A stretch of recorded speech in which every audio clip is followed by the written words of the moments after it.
Here's my take.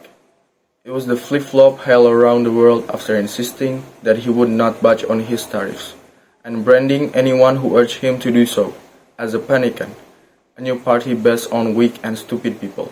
Donald Trump reversed course and paused his massive reciprocal tariffs for 90 days, except on China, while he negotiates deals with foreign countries. But signs of relief may be premature. For one, America's tariffs are still at a 100-plus-year high. By one measure, according to the Yale Budget Lab, which will cost Americans dearly. Even more importantly, these tariff negotiations will inevitably result in an orgy of corruption. The American economy is being transformed from leading free market in the world to the leading example of crony capitalism. A market economy functions best when there are limited constraints placed on it, but especially when these constraints are clear, fair, and applicable to all. The more complicated the taxes, rules, and regulations, the greater the inefficiency in country after country, from India to Nigeria to Morocco. But more significant, the greater the complexity, the greater the corruption.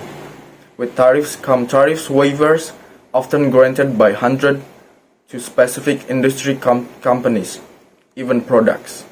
In 2018 and 19, the Trump administration announced an assortment of tariffs, including 25% on steel and also a program of waivers. They got around 500,000 applications.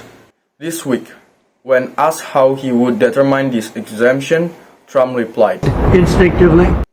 Studies show that political instinct usually favor their contributors, which when encourage pervasive corruption. It was the true tariff for much of American history until FDR changed the system. And over time, and Paul Krugman's word, tariff policy went from being famously dirty to remarkably clean. It's getting dirtier fast. We already have the evidence from Trump's first term.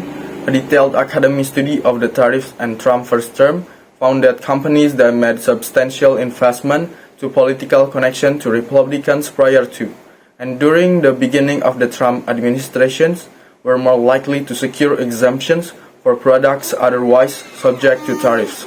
Conversely, companies that made contributions to Democratic politicians had decreased odds of tariff exemptions approval.